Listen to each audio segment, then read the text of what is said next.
બહેનો, કેમ આ સંસારમાં જેના કર્મની ગતિ સારી ન હોય એને ગતિ સારી ન મળે. જેને કર્મ સારા ન કર્યા હોય એનું મરણે સારું ન થાય. મૃત્યુને સારું જોઈતું હોય તો કર્મની ગતિ સારી જોશે. તમારે કર્મ સારા કરવા પડશે. અને એવા સમયે ગોકર્ણ મહારાજે ગયાજીમાં શ્રાદ્ધ કર્યું, બધાને મુક્તિ મળી, ધુંધુકારીને મુક્તિ ન મળી. ધુંધુકારી પોતાના ભાઈ પાસે આવીને રડતો તો પ્રેત આત્મા. ગોકર્ણએ પૂછ્યું કે તમે શું કામ રડો છો? તો કે મને મુક્તિ અપાવો. અરે મેં ગયાજીમાં શ્રાદ્ધ કર્યું, તમને મુક્તિ ન મળી? ત્યારે પ્રેત ધુંધુકારી બોલ્યો છે, ગયા શ્રાદ્ધ સતે ના આપી મુક્તિ મેર ન ભવિષ્યતિ. આ સંસારમાં મને 100 વખત તમે ગયામાં શ્રાદ્ધ કરો તો મને મુક્તિ નહીં મળે. કેમ? મેં કામ જ એવા કર્યા છે. અને પછી એના માટે મુક્તિનું સાધન શું? ભગવાન સૂર્યનારાયણ ભાસ્કરને પૂછ્યું કે જેને ગયાજીમાં શ્રાદ્ધ કરવાથી મોક્ષ ન મળે એને મુક્તિનું સાધન કયું?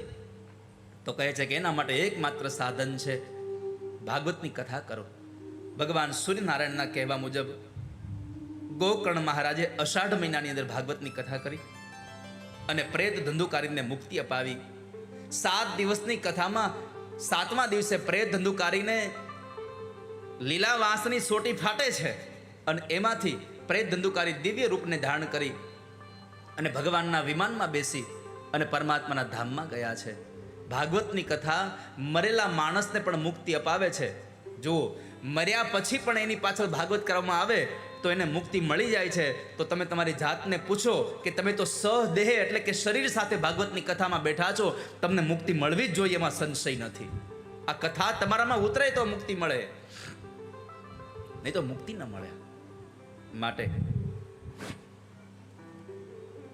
ભાગવતની કથાથી માણસ મુક્તિને પામે છે.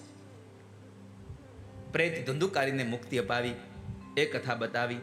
ત્યારબાદ શ્રીમદ ભાગવતની કથાના વક્તા અને શ્રોતાના ગુણધર્મો ભગવાન ભાગવતની કથામાં બતાવ્યા. સૂત નામના મહાપુરાણી કહે છે ભાગવતનો વક્તા કેવો હોવો જોઈએ?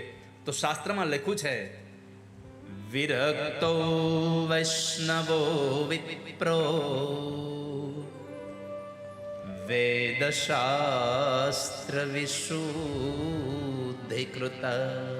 દ્રષ્ટાંત કુશલો ધીરો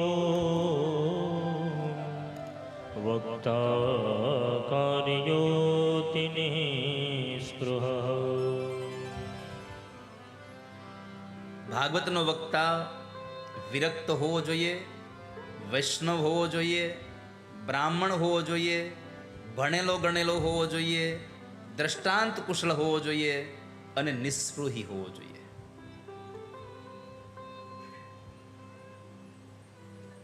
આટલા પ્રકારના ગુણધર્મ વાળો હોય તો ભાગવતનો વક્તા શ્રેષ્ઠ છે. ભાગવતના શ્રોતા કેવા હોવા જોઈએ? તો કહ્યું કે ભાગવતના શ્રોતાઓનો પહેલો નિયમ છે કે ભાગવતના વક્તા આવે એની પહેલા ભાગવતના શ્રોતાઓએ પોતાનું સ્થાન લઈ લેવું જોઈએ. એ સાચો શ્રોતા છે. આપણે તો નક્કી કર્યું બરાબર જામે તઈ જ જવું છે. હા, ઘરે કઈ કામ ન હોય પણ આપણે રાહ જોતા હોય 4:30-5 વાગે તઈ બરાબર બધા આવી જાય તઈ જવું છે. ભાગવતની કથામાં જવું હોય માણસે નક્કી રાખવું જોઈએ કે ભાગવતની કથા શરૂ થાય એના પહેલા જેનું હું બેસી જાઉં અને કદાચ અનાયાસે કોઈ એવો સંજોગ થાય ન આવી શક્યા હોય તો એવી રીતે આવવું જોઈએ કે કથામાં વિક્ષેપ ન થાય માણસ બેસી જવો જોઈએ. પણ આપણે તો કથામાં જઈએ ને કરતા તો આપણે શો કરવા જતા એવું લાગે આપણને. આખા ગામને બતાવતા જઈએ, આખી સભા વિંધીને આવીએ કથામાં.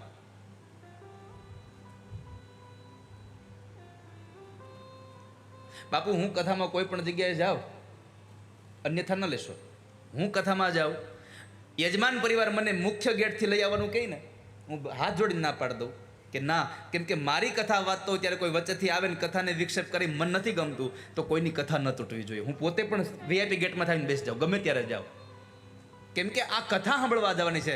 અહીંયા શોબાજી કરવા જવાનું છે જ નહીં. ભગવાનની કથામાં આપણે, કારણ કે અમને તો અન્યથા કાર્યક્રમમાં જ એટલા હોય તો જેથી કરીને કથા ચાલુ થાય ને પહેલાં જવાનો સમય ઓછો મળે અને કથા શરૂ થાય એના પહેલાં ગયા હોય તો કથા પૂરી થાય પછી નીકળવાનો સમય ન હોય, એની પહેલાં નીકળી જવું પડે એમ હોય. પણ આપ સૌ માટે મારી પ્રાર્થના છે કે જ્યારે પણ ગામમાં કથા બેસે ને કોઈ પણ કથામાં જાઓ, એક આ કથામાં જ નહીં કોઈ પણની કથામાં જાઓ તો બને તો એવો પ્રયત્ન કરવો કે વક્તા આવે એની પહેલાં આપણે આસન લઈ લેવું અને ભગવાન ભાગવતની કથાના વક્તા વ્યાસપીઠથી ઉતરે પછી આપણે આપણું આસન છોડવું જોઈએ. આ શ્રોતાનો મૂળ ધર્મ છે. તો કથા સાર્થક થાય છે. કથાના શ્રોતાઓનો નિયમ છે કે કથા સાંભળ્યા પછી ભગવાનની આરતી કરીને પછી જવું જોઈએ ને આપણે અહીંયા જયકાર બોલાય ત્યાં એને હુડુડુડુડુડુ નીકળે બધું બારું.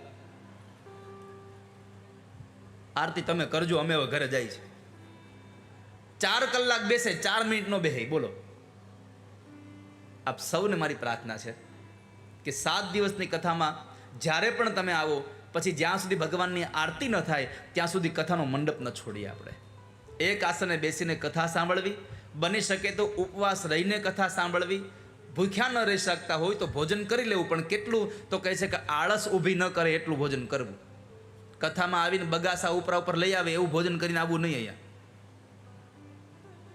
ભગવાનની કથામાં આળસ પ્રમાદ ઉભા ન કરે એવું ભોજન કરવું. કામમ ક્રોધમ મદમ માનમ મત્સરમ લોભમય વચ દંભમ મોહમ તથા દ્વેષમ દુરયચ્ચ કથાવ્રતિ. માણસ કામ ક્રોધ આદિને છોડે એના માટેની આ કથા છે.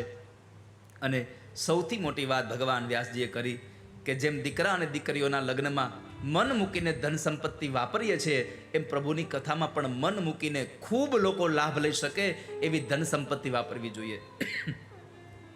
એવું આયોજન કરવું જોઈએ કે ખૂબ લોકો એનો લાભ લઈ શકે. તો ભાગવતના શ્રોતાઓના નિયમો છે. કથાઓમાં વિક્ષેપ ન પાડવો જોઈએ. આપણા બાળકો પણ વિક્ષેપ કરતા હોય તો એને પણ રોકવા જોઈએ.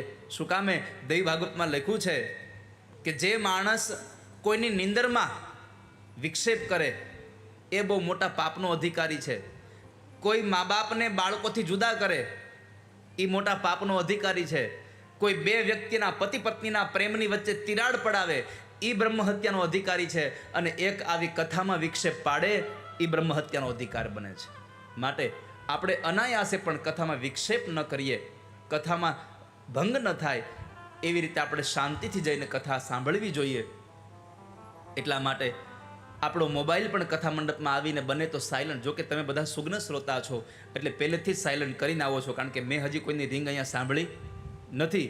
પણ કદાચ કોઈનો ફોન અનાયાસે ભૂલમાં પણ જો સાયલન્ટ મોડમાં ન થયો હોય ને એને રિંગ આવે તો બધાએ એની સામું ત્રાહી નજરે જોવું નહીં. કોઈ એને ખબર પડે જ છે કે આ મોબાઈલ સાયલન્ટ જ રાખવાનો હોય, પણ ભૂલમાં રહી ગયો છે. આપણે તો એવી સામે જોઈએ કે જાણે એને મોટો અપરાધ કરી નાખ્યો હોય. આવું કરીશું નહીં. આપણે તો અહીંયા બધાનું માન સન્માન. પૂજ્ય ભાગવત વિદ્યાપીઠના દાદાશ્રી એવું કહેતા કે જેટલા પણ શ્રોતાઓ આવે એ શ્રોતાઓના મનને શાંતિ અપાવે, આનંદ અપાવે એવી કથા કરવી જોઈએ, એવી વ્યવસ્થા કરવી જોઈએ. ભાગવતના શ્રોતાઓનું દિલ ન દુભાવવું જોઈએ. ક્યાંય કોઈને પણ જરા ઠેસ પહોંચે એવું વક્તવ્ય પણ ન આપવું ભાગવતમાં. આવું ભગવાન ભાગવતની કથામાં પૂજ્ય દાદાજી કહેતા કે કોઈ શ્રોતાઓનું દિલ ન દુભાવવું જોઈએ. એવી સરળ ભાષામાં કથા કરી અને લોકોને આનંદિત કરવા જોઈએ. તો શ્રોતા અને વક્તાના ગુણધર્મો બતાવ્યા. બની શકે આપનાથી તો જ્યારે આરતી થાય ત્યારે આપણે આપણી જગ્યાએ ઊભા રહીને આરતી કરવી જોઈએ.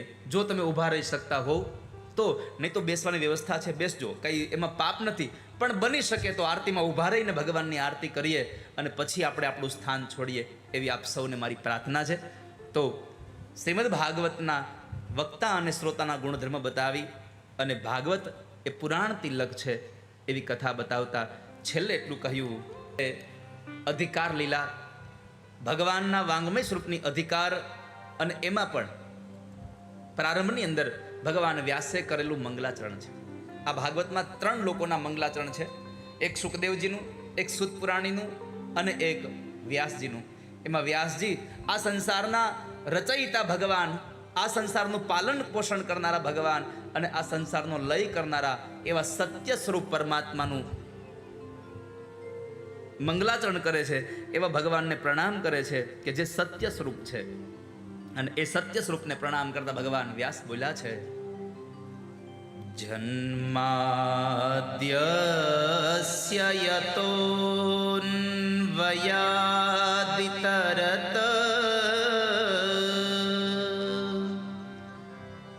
ચાર્ધેષ્વભીગ્યસ્વરા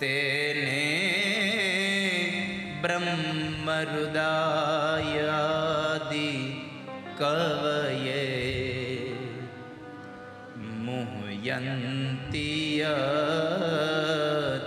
સૂરય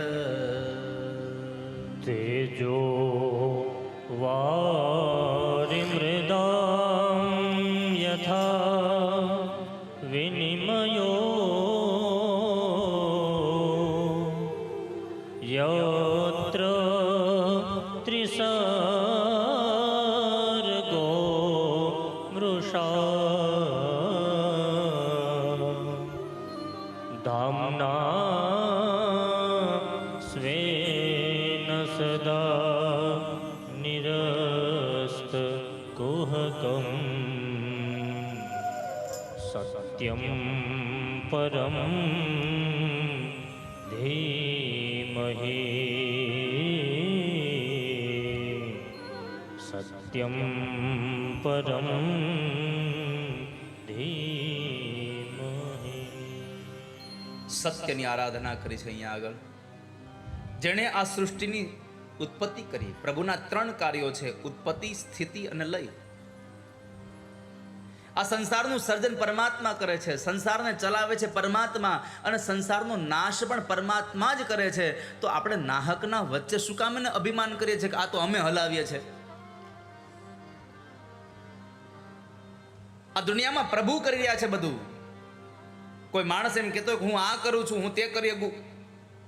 ઘણા નથી કહેતા અરે અને આનું આમ કરી નાખીએ. જ્યારે સૃષ્ટિના આ સર્જનની વાત આવે ત્યારે મને એક વાત યાદ આવે કે દુનિયાનો કોઈ માણસ એમ કહે કે હું આમ કરી દઉં, તેમ કરી દઉં, તો એને ખાલી એટલું કેવું, એક કામ કર ભાઈ, આલે આ દાડમના દાણા અમે કાઢી દઈ, પાછા એને એમને ગોઠવી દે, લે તું. આ દુનિયામાં પરમાત્મા જે કરી શકે તમે ન કરી શકો. માણસનું આખું શરીર બનાવી દે, હૃદય બનાવી દે, પણ હૃદયમાં એકવાર પ્રાણ તો પૂરી જુઓ. અરે એને છોડો, પ્રાણ તો બહુ આગી વાત છે. આ શરીરમાં વહેતું જે લોહી છે એ લોહી તો કોઈ બનાવી જો એકવાર. સાયન્સ ગમે તેટલું આગળ વધે, લોહી ન બનાવી શકે. લોહી તો મારો ઠાકોરજી આપણા અનાજનું જે આપણા પેટમાં નાખેલું અનાજ છે એ અનાજમાંથી ભગવાન એક જ લોહી બનાવી શકે. દુનિયામાં કોઈની તાકાત નથી કે લોહી બનાવી શકે, એની ફેક્ટરી જ નથી. આ દુનિયામાં આર્ટિફિશિયલ ફ્લાવર બધા બનાવી શકે. જો અહીંયા આમ દૂરથી જો તેમ થાય ઓહો એ કેટલું સારું ફ્લાવર છે. રિયલ ફ્લાવર હોય એવી આપણને અનુભૂતિ થાય, પણ ખાલી દેખાવમાં અનુભૂતિ થાય, એમાંથી સુગંધ ન નીકળે. કેમ? સુગંધ તો મારો ઠાકોરજી જ ભરી શકે, એમાં આપણી તાકાત નથી સુગંધ ભરવાની.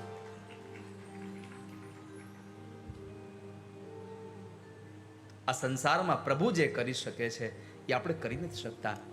એવા